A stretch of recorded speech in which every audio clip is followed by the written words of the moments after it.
Hello everyone, जय भीम, नमो बुद्धाय। स्वागत है आप सभी का ट्रूथ लिटरेचर में। और आज हम डिस्कस करेंगे कि आखिर ये पोथी पत्रा पंचांग का सच क्या है। और हम रेफरेंस ले रहे हैं बुद्धिजीवियों का षड्यंत्र, जो कि राजीव पटेल द्वारा लिखित है। तो आइए शुरुआत करते हैं और लिखते हैं कि पौराणिक मान्यताओं के आधार पर ब्रह्म पुराण और पंडितों की उक्तियां। भारतीय समाज पर पंडितों ने पोथी पत्रा नामक हथियार को आधार बनाकर पूरे समाज पर एकाधिकार बना रखा है। पौराणिक मान्यताओं के आधार पर ब्रह्म पुराण और दंत कथा के अनुसार ये पोथी पत्रा समाज पंचांग का निर्माण स्वयं ब्रह्मा ने द्वापर युग और त्रेता युग के पहले सभ्यता और सृष्टि के आरंभ में किया था। ब्रह्म पुराण के अनुसार पोथी पत्रा पर सिर्फ ब्राह्मणों का अधिकार होगा और इसको देखकर सिर्फ ब्राह्मण ही पूरे समाज का मार्गदर्शन करेगा। आखिर ये पोथी पत्रा पंचांग का सच क्या है, आइए हम जानते हैं। जिस प्रकार से राजपूत और राजा का संबंध बहुत ही कम दिनों का रहा है, उसी प्रकार पंडित और पंचांग का भी संबंध बहुत ही कम दिनों का रहा है।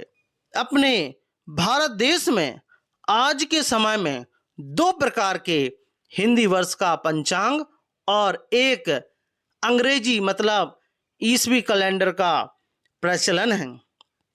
पहला अंग्रेजी कैलेंडर रोमन ईसा मसीह के जन्म से शुरू होता है, जो पूरे विश्व में मान्य है। इसलिए विश्व में समय की गणना ईसा के जन्म से पूर्व या ईसा के जन्म के बाद जैसे शब्दों में की जाती है। द्वितीय, भारत में हिंदी पंचांग दो प्रकार के हैं, जिसमें एक का प्रचलन बहुतायत से मिलता है।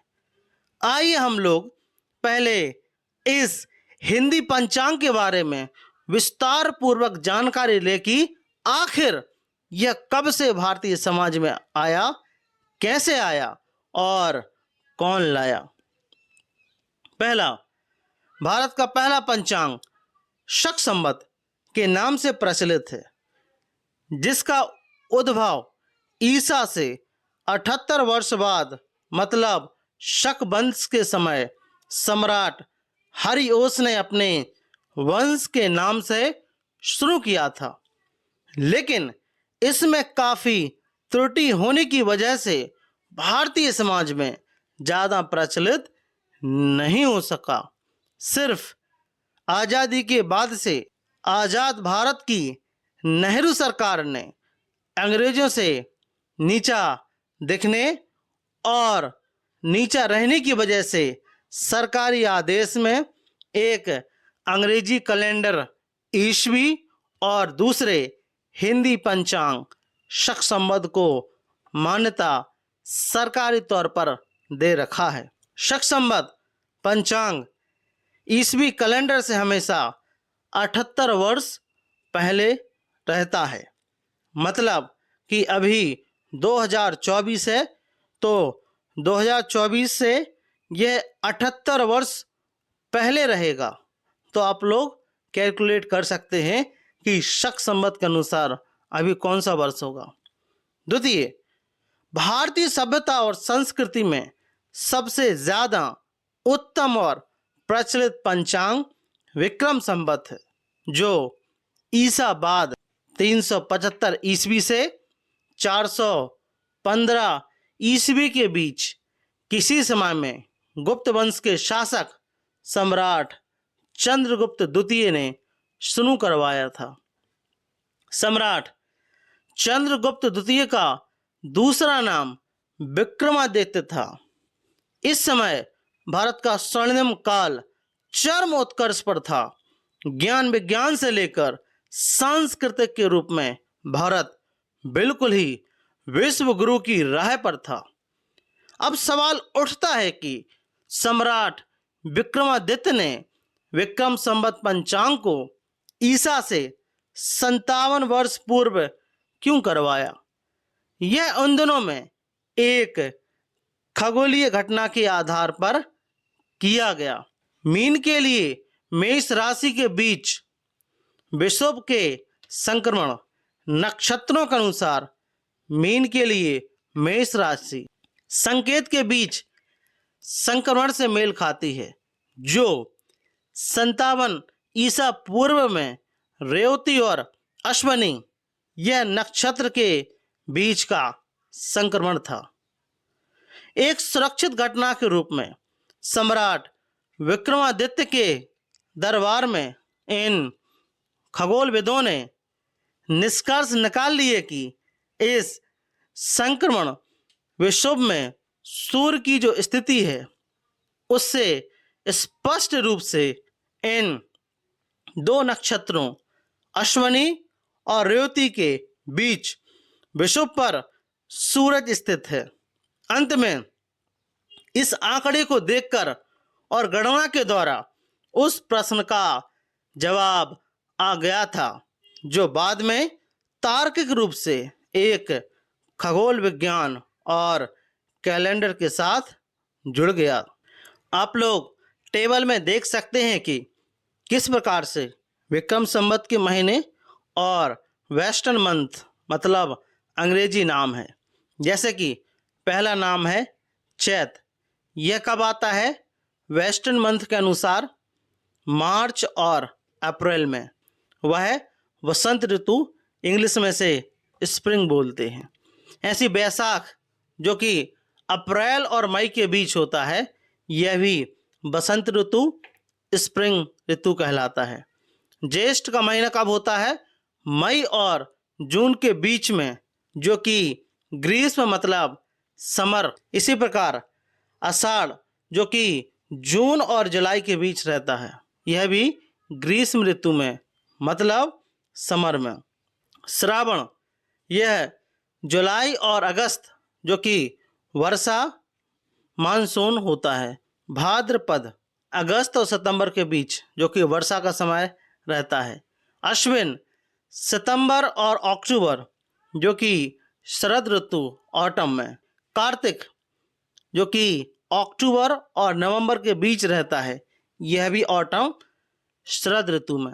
इसी प्रकार मार्गशीर्ष जो कि नवंबर और दिसंबर जो कि हेमंत ऋतु या फिर विंटर में हम बोल सकते हैं, यह मंथ रहता है। इसी प्रकार से पौष जो कि दिसंबर और जनवरी के बीच रहता है, यह विंटर सीजन हेमंत ऋतु होता है, उस समय पर सीजन रहता है।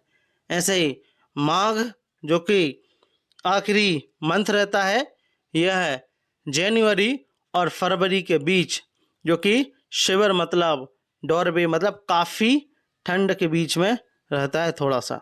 इस पंचांग को बनाते समय खगोल शास्त्री और वैज्ञानिक बंधुओं ने इसकी शुरुआत का समय मीन राशि शेष राशि के बीच विषुव के संक्रमण और दो नक्षत्रों मतलब अश्वनी और रेवती के बीच विषुव पर सूरज की स्थिति के मिलान को उचित माना था। इसी वजह से ईसवी सन से 57 वर्ष पूर्व राशि नक्षत्रों सूर्य चंद्रमा के सहयोग को सही मानते हुए विक्रम संवत का समय सुनिश्चित किया गया। इससे विक्रम संवत का समय ज्ञात हो जाता है।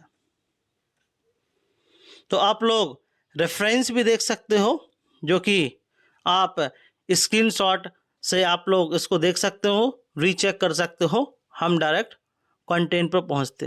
इस पांचांग को सम्राट चंद्रगुप्त द्वितीय ने अपने दूसरे प्रसिद्ध नाम विक्रमादित्य की वजह से विक्रम संवत का नामकरण किया। ये सारी बातें पंचांग की शुरुआत या उद्भेदन में वर्णित है, परंतु पौराणिक मान्यताओं के आधार पर आप ब्रह्म पुराण जब पढ़ेंगे तब आप उसके अंदर लिखे हुए शब्दों में पाएंगे कि विक्रम संवत स्वयं भगवान ब्रह्मा जी ने षष्ठी की शुरुआत में अपने हाथों से रचित किया था और इसको देखने एवं रखने का अधिकार सिर्फ पंडितों यानी ब्राह्मणों को है। अब सच आपके सामने है। पहला, पंचांग बनाने वाले गुप्त वंशी सम्राट चंद्रगुप्त द्वितीय, जिन्होंने स्वयं अपने नाम से इस पंचांग का नामकरण किया। दूसरा, यह पंचांग ईस्वी सन बाद 375 से 415 वर्ष के बीच में बना, जिसका आरंभिक काल किसी ग्रह नक्षत्र की गणना बस ईसा से 57 वर्ष पूर्व का है।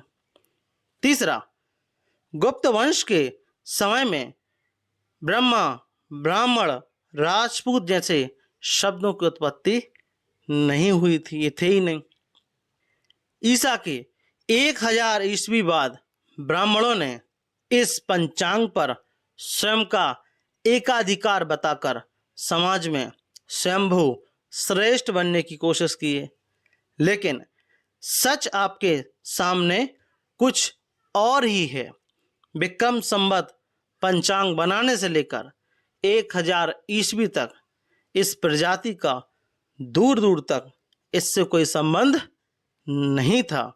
फिर भी ब्राह्मणों ने 1000 ईस्वी बाद झूठा ब्रह्म पुराण नामक ग्रंथ की रचना कर उसमें विक्रम संवत पंचांग को स्वयं ब्रह्मा के द्वारा रचित बताकर तथा ब्रह्म पुराण में इस विक्रम संवत को द्वापर युग या त्रेता युग बताकर समाज के बीच में झूठा विद्वान बनने का काम किया।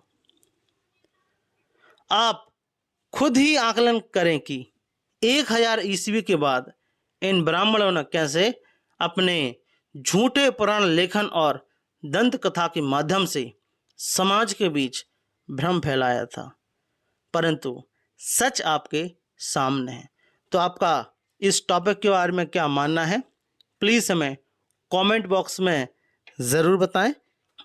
यदि आप ट्रुथ लिटरेचर पर नए हो तो ट्रुथ लिटरेचर को आप सब्सक्राइब जरूर करें, साथ ही साथ हमारी वीडियोस को शेयर जरूर करें। जय भीम, जय भारत।